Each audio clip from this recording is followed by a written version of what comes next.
नमस्कार भारतवासियों।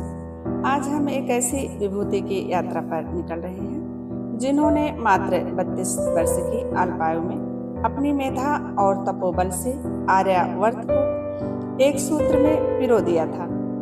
जब भारतीय संस्कृति और दर्शन संक्रमण के दौर से गुजर रहा था, तब श्री आदि शंकराचार्य जी का प्रादुर्भाव एक आध्यात्मिक सूर्य की भांति हुआ।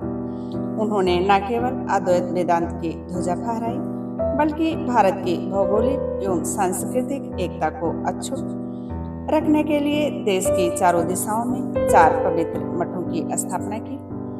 आइए आज उनके प्राकट्य और इन दिव्य शक्ति केंद्रों की स्थापना के गौरवशाली इतिहास को समझने का प्रयास करते हैं। बौद्ध आदि के शासनकाल में अहिंसा, सत्य, अस्तेय, ब्रह्मचर्य व अपरिग्रह नामक पंचशील को सनातन रीति से जीवन में पूर्ण रूप से उतारने की परंपरा लगभग लुप्त प्राय हो गई थी।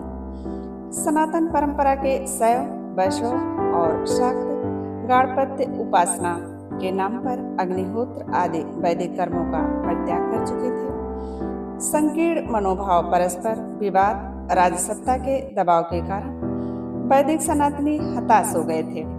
ऐसे विषम समय में साक्षात सदाशिव भगवत्पाद श्री आदि शंकराचार्य जी के रूप में अवतीर्ण हुआ।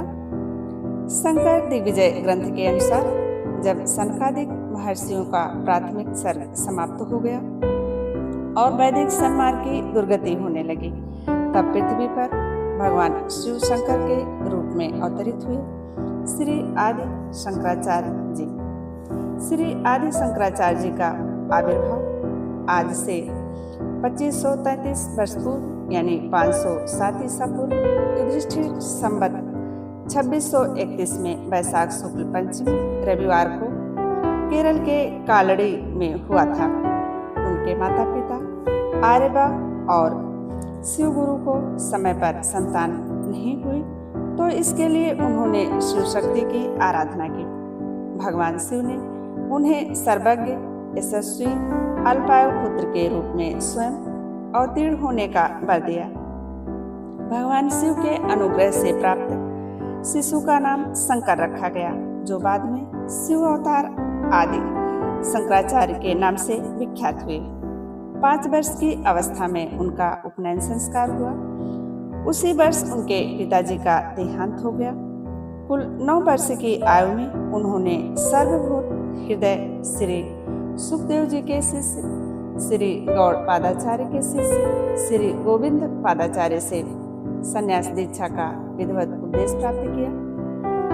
पूज्यपाद आदि शंकराचार्य को गुरु के सानिध्य में रहकर गुरु की सेवा करना अभीष्ट था, किंतु गुरुवर ने उन्हें काशी जाकर भगवान शिव का अनुग्रह प्राप्त कर ब्रह्मसूत्र एवं अन्य ग्रंथों की भाष्यादि रचना करने का आदेश दिया और अनेकों ग्रंथों पर भाष्य लिखकर वैदिक ज्ञान को और समृद्ध किया। श्री आदि शंकराचार्य जी ने शंकराचार्य महाभाग ने भारत को भौगोलिक, सांस्कृतिक एवं आध्यात्मिक दृष्टि से सुव्यवस्थित करने के उद्देश्य से देश की चारों दिशाओं में एक एक आमनाय पीठ की स्थापना की। पूर्व में ऋग्वेद से संबंध श्री गोवर्धन पीठ, पश्चिम में सामवेद से संबंध द्वारिका शारदा पीठ, उत्तर में अथर्ववेद से संबंध ज्योतिष पीठ, दक्षिण में यजुर्वेद से संबंध श्रृंगेरी पीठ की। मूर्ति भंजकों के उत्पाद के कारण पुणे के जगन्नाथ मंदिर से भगवान जगन्नाथ, बलभद्र, सुभद्रा व सुदर्शन महाराज अंतर्ध्यान हो गए थे। पूज्यपाद शंकराचार्य जी ने उनकी पुनर्स्थापना की। उन्होंने चारों मठों में एक एक शंकराचार्य को प्रतिष्ठित किया तथा यह घोषणा की कि चारों पीठों के शंकराचार्य का स्थान वही होगा जो स्वयं उनका है, अर्थात वे चारों शिव अवतार ही मान्य होंगे। भाइयों एवं बहनों, अंततः आदि शंकराचार्य जी का जीवन हमें यही सिखाता है कि सत्य अपरिवर्तनीय है और ज्ञान ही मुक्ति का मार्ग है। श्री आदि शंकराचार्य जी ने केवल मठों की स्थापना नहीं की, बल्कि उन्होंने बिखरे हुए विचारों को समेटकर एक भारत श्रेष्ठ भारत की नींव रखी थी। उनके ये विचार और कार्य युगों युगों तक मानवता को अंधकार से प्रकाश की ओर ले जाते रहेंगे। भाइयों एवं बहनों, मैं स्वामी गंभीरानंद जी की कृति प्रामाणिक कृति जो है युगनायक विवेकानंद को आधार लेकर युगनायक स्वामी विवेकानंद जी की बायोग्राफी समरी सीरीज क्रमशः कड़ी के रूप में बना रही हूँ। तो प्रत्येक कड़ी का हिस्सा बनने, अमृतमयी ज्ञान एवं वैदिक ज्ञान को अपने जीवन में उतारने के लिए मेरे चैनल को सब्सक्राइब करना ना भूलें और लाइक एवं कमेंट अवश्य करें।